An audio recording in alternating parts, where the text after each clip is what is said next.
Bonjour et bienvenue sur MC Business TV. Aujourd'hui, nous allons à la rencontre de Dr Happy. Elle a construit sa marque de cosmétiques. Aujourd'hui, elle nous donne plein de secrets. Elle est passée de vendeuse d'arachides à chef d'entreprise. Quels sont les secrets de sa réussite? Comment a-t-elle fait pour lancer sa gamme de cosmétiques? Vous qui souhaitez vous lancer et vous ne savez pas comment vous y prendre, aujourd'hui, vous aurez les réponses car c'est tout de suite dans le coin de l'entrepreneur. Allons-y! Nous y voilà les amis et j'espère que comme moi, vous êtes pressés de rencontrer le docteur Harry Happy. Elle nous attend donc c'est tout de suite que nous allons aller la rejoindre.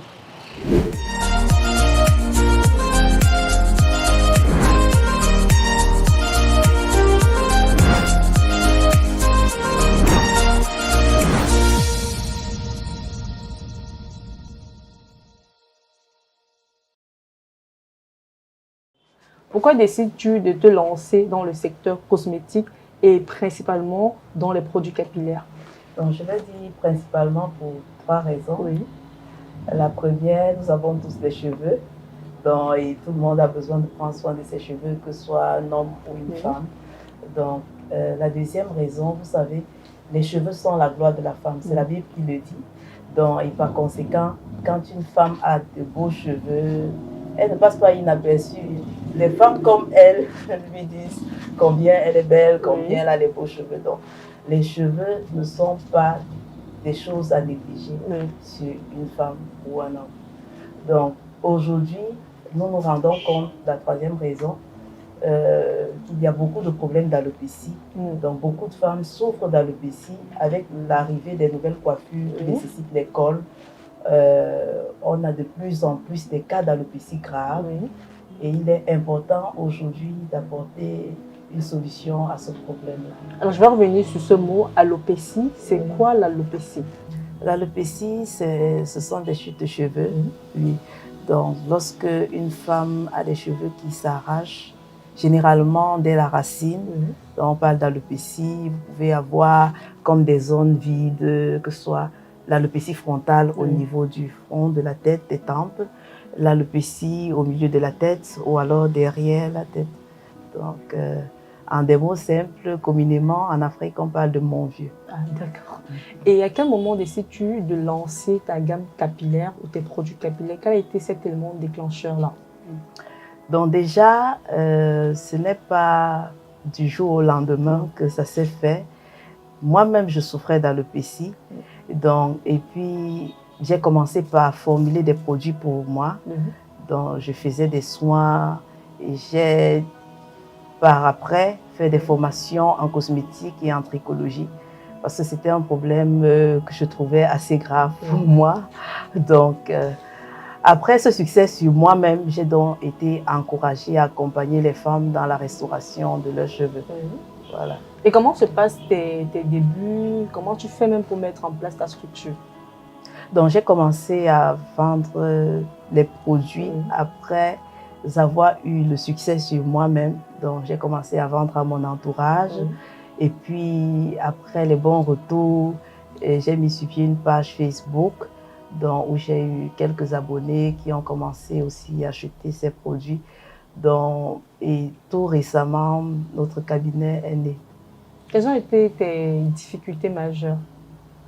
Donc, au début, c'était difficile de se faire connaître au milieu de la multitude des offres qui existent déjà.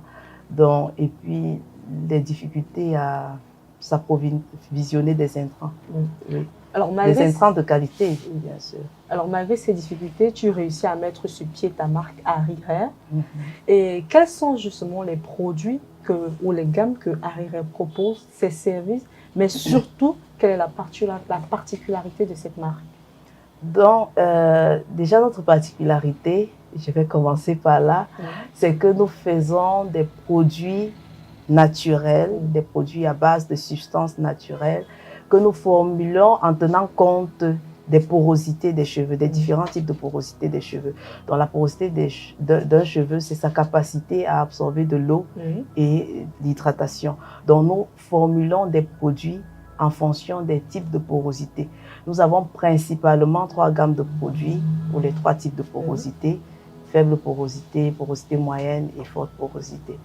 Donc, dans chaque gamme, nous avons au moins une crème hydratante, une huile de pousse, un masque qu'on appelle communément traitement et puis un shampoing.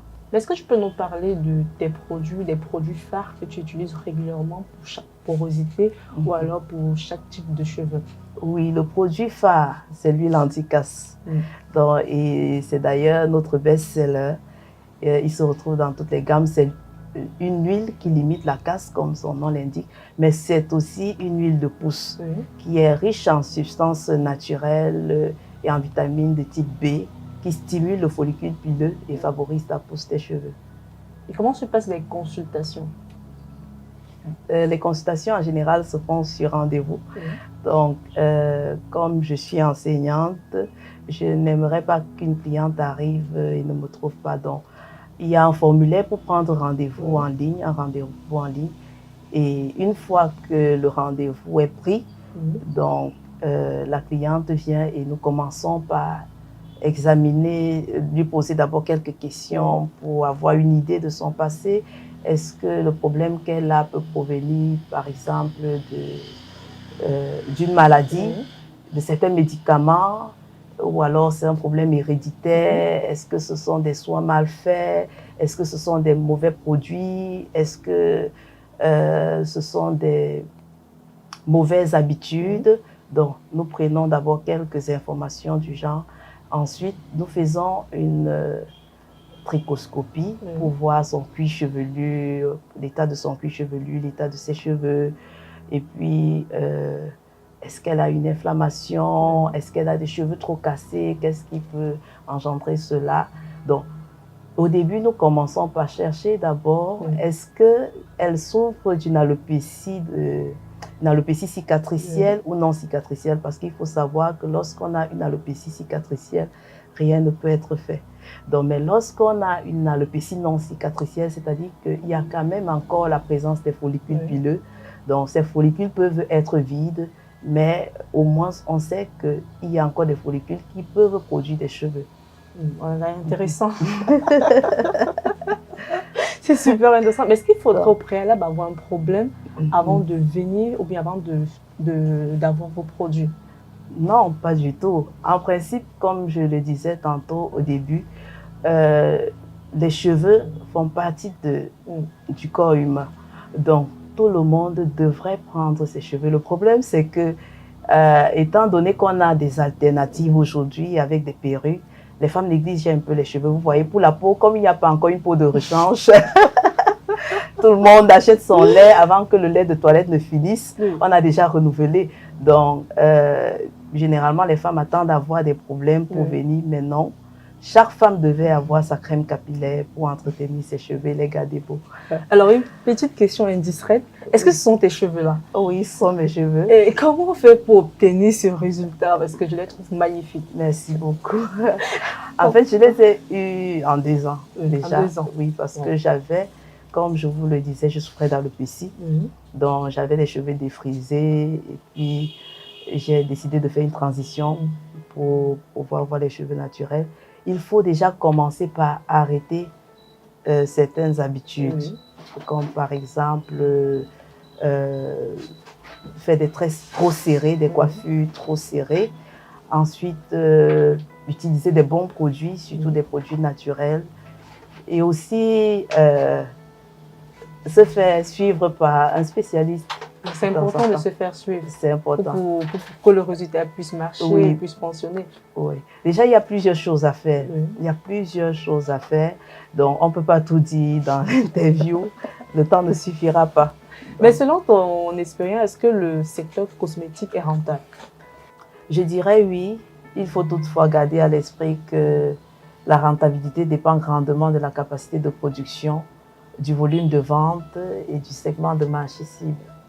Alors, et quelle est justement la quantité de produits que tu peux faire sortir mensuellement?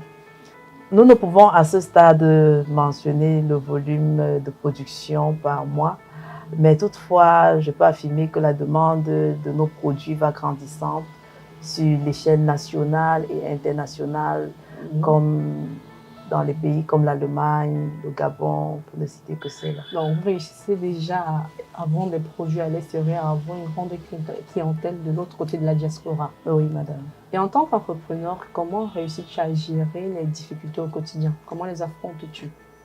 Donc, je pense qu'il y a une phrase qui me motive à chaque fois. Je me dis toujours, la persévérance produit la victoire. Donc, c'est une phrase que j'ai toujours répétée depuis que je suis petite parce que mes parents ayant quitté ce monde très tôt, j'ai commencé à entreprendre avant l'âge de 11 ans. Je vendais déjà des arachides salés, les biscuits, les bonbons. J'avais toujours quelque chose à vendre dans mon sac. Donc, et avec cette expérience, je parviens à surmonter les obstacles à chaque fois que je me retrouve en face d'eux. Alors, vous êtes quittée de vendeuse de bonbons, d'arachides, à propriétaire de la marque Harry. Oui, maintenant, ce que je souhaite savoir, c'est que quels sont véritablement les produits que vous proposez? Nous avons plusieurs gammes de produits. Je les cite un à un, les produits. Nous avons le Leave-In, qui est une crème hydratante. Déjà, le Leave-In et la crème réparatrice, qui sont les crèmes hydratantes. Nous avons comme traitement pour les cheveux le masque fortifiant, le masque capillaire protéiné, qui est aussi un traitement. Nous avons des shampoings, deux shampoings, un shampoing pour cuir chevelu gras et un shampoing doux. Nous avons l'huile anti-casse qui est notre huile de pousse. Nous avons la crème nourrissante qui est aussi une crème qui favorise la pousse de cheveux, augmente le volume de la fibre capillaire. Donc voilà, je pense, voilà tous les produits que nous avons. Et on va revenir sur la consultation. Est-ce que c'est possible que tu nous expliques en détail comment est-ce que ça se passe? Si on a déjà choisi, si on a déjà déterminé le cuir chevelu, le type de cheveux, comment est-ce que ça se passe? Donc, après avoir fait déjà une première consultation où on a essayé de connaître les origines de l'alopécie ou des problèmes capillaires que peut avoir la patiente, on peut programmer un prochain rendez-vous et au prochain rendez-vous, on essaye de savoir si elle a respecté les recommandations passées. Donc, est-ce qu'elle a vu un changement au niveau de ses cheveux, les problèmes, est-ce que les démangeaisons ont diminué, est-ce que les pellicules ont disparu. Donc, après cela, on peut mesurer la taille de l'alopécie pour voir s'il y a une diminution de cette alopécie. Et puis, on recommande un autre soin à faire. D'accord. Et si un entrepreneur veut se lancer dans le domaine capillaire et qu'il décide de venir te rencontrer, qu'est-ce que tu lui dis en fait? Quel conseil peux-tu lui donner? Donc, déjà, le premier conseil que je vais lui donner, c'est de ne pas attendre à avoir beaucoup d'argent. Donc, on n'est pas obligé d'avoir trop d'argent pour se lancer dans l'entrepreneuriat. Donc, il est aussi important de ne pas se laisser frustrer par ce qu'on voit sur les réseaux sociaux des autres entrepreneurs, parce que, ayant échangé avec quelques entrepreneurs, je me suis rendu compte que c'est le plus gros problème. Donc, beaucoup de jeunes se disent qu'il y a telle ou telle autre personne qui est déjà très avancée, qui fait des grands chiffres, qui a des bons retours. Donc, ce que je peux dire à l'entrepreneur, c'est que tout le monde a les mêmes problèmes pratiquement. Donc, ce que vous voyez sur les réseaux sociaux n'est pas exactement ce qu'est l'entrepreneuriat. L'entrepreneuriat, c'est ce que vous vivez, c'est ce que vous voyez au quotidien. Donc, lancez-vous, n'ayez pas peur, persévérez. Tu es enseignante et entrepreneur en même temps. Est-ce que cela n'affecte pas ta productivité à l'école? Non, pas du tout. Parce que, comme vous voyez, notre cabinet est situé près du campus. Donc, c'est vrai que j'ai d'autres cours dans d'autres instituts universitaires, mais je sais très bien m'organiser. Je prends des rendez-vous en fonction de mes cours. Donc, je m'organise pour ne pas avoir un rendez-vous aux heures de cours et même un rendez-vous très proche de mes heures de cours parce que j'ai besoin de relancer un coup d'œil de temps en temps sur les cours pour être juste. Est-ce qu'aujourd'hui, on peut dire que tu as atteint la liberté financière grâce à tes activités? Pour le moment, je parviens déjà quand même à gérer mes charges. Donc c'est vrai qu'avant le cabinet, je parvenais très bien à faire des bons chiffres, des bons bénéfices. Mais aujourd'hui, avec les charges pour l'aménagement du cabinet, pour l'achat de certains appareils, pour l'achat des machines pour pouvoir formuler des crèmes en grande quantité, nous sommes pour le moment en train d'essayer de couvrir les charges. Essayer de couvrir les charges. Oui. Et comment Harry se voit dans 5 ans? Dans 5 ans, nous comptons industrialiser notre système pour pouvoir répondre aux besoins de la sous-région. Donc, nous souhaitons également agrandir notre cabinet et multiplier des cabinets de santé de cheveux dans d'autres villes du Cameroun. Et moi, pour terminer, un conseil à tous ceux-là qui nous regardent. J'encourage toutes les femmes à prendre soin de leurs cheveux. Aux femmes qui ont des problèmes d'alopécie, je vous encourage à ne pas attendre quand c'est trop tard. Donc, venez au cabinet santé des cheveux situé à la cité SIC en face de la Saladière et nous allons chouchouter vos cheveux, nous allons prendre soin de vous. Je remercie également MCTV pour cette opportunité de visibilité qu'elle donne aux entrepreneurs. Je dis merci à cette télé, merci pour tout ce que vous faites pour l'avancée de l'entrepreneuriat au Cameroun. Ça a été un plaisir pour nous de vous recevoir. Merci, madame.